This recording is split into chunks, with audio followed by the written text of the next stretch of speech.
یہ کہانی ندا نامی لڑکی کی ہے۔ شادی کے لیے نہ تو ندا کے ابا راضی تھے اور نہ ہی اماں راضی تھی، مگر ان کے والدین نے ان دونوں کو شادی کے بندھن میں زبردستی باندھ دیا۔ ندا کی پیدائش کے بعد اس کی نانی کا خیال تھا کہ بچی ہو گئی ہے، اب یہ دونوں کنارے ایک دوسرے سے دور ہوتے ہوئے بھی قریب آ جائیں گے۔ اب ان کی بیٹی ہو گئی ہے تو نبھا بھی ہو جائے گا، لیکن ایسا نہ ہوا۔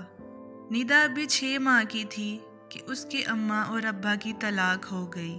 ندا کی زندگی ببول کے کانٹے کی طرح بن گئی، کبھی ادھر کبھی ادھر، ماں اور باپ دونوں کے دل میں چبھنے لگی۔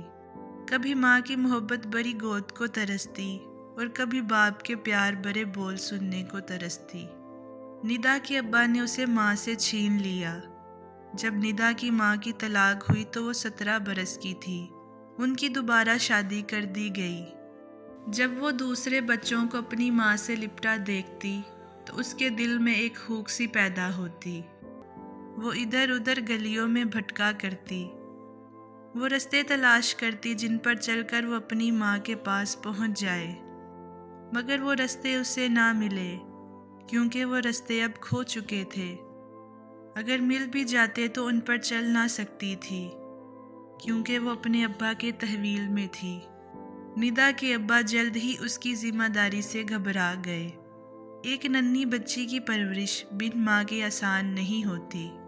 مرد کے لیے کمانا تو آسان ہوتا ہے، پر بچے پالنا مشکل ہوتا ہے۔ ندا کے ابا نے اس کی نانی سے التجا کی کہ وہ ندا کو گود لے لے۔ نانی ان کی قریبی رشتہ دار تھی اور ندا ان کی چہیتی بیٹی کی اولاد تھی، وہ کیسے انکار کر سکتی تھی؟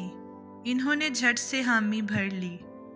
ندا باپ کے گھر سے نانی کے گھر آ گئی، اس شرط پر کہ وہ ندا کو اس کی ماں کے حوالے نہیں کریں گی، کیونکہ ندا کے والد نہیں چاہتے تھے کہ ان کی بیٹی سوتیلے باپ کے ٹکڑوں پر پلے۔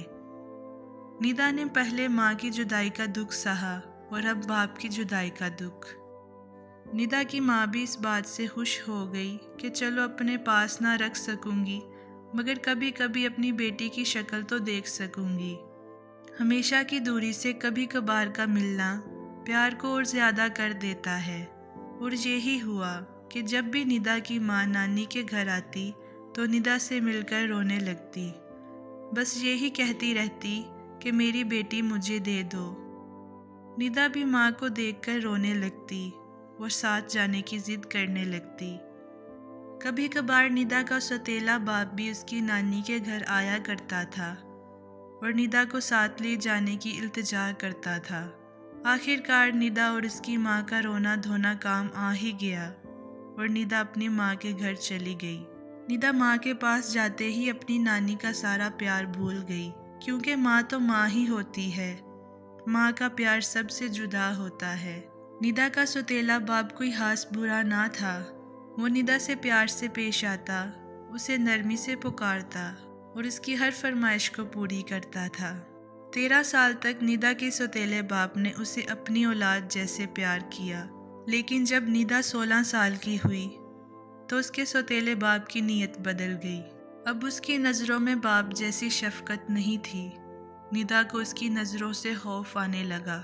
ندا کی ماں نے اپنے شوہر کی بدلی ہوئی نیت کو سمجھ لیا۔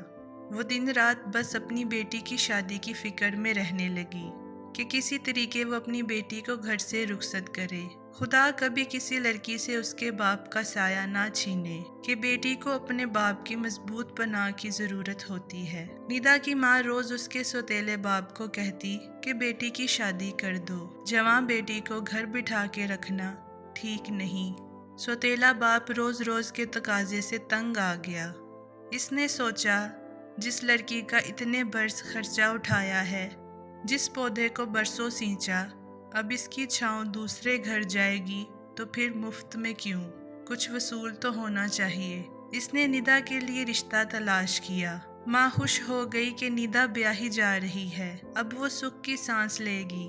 ندا کے سوتیلے باپ نے اس کی شادی پر خرچہ یوں ہی نہیں کیا تھا، بلکہ اس کا سودا کیا تھا۔ ندا کے نکاح کے بدلے میں اس نے موٹی رقم وصول کی تھی۔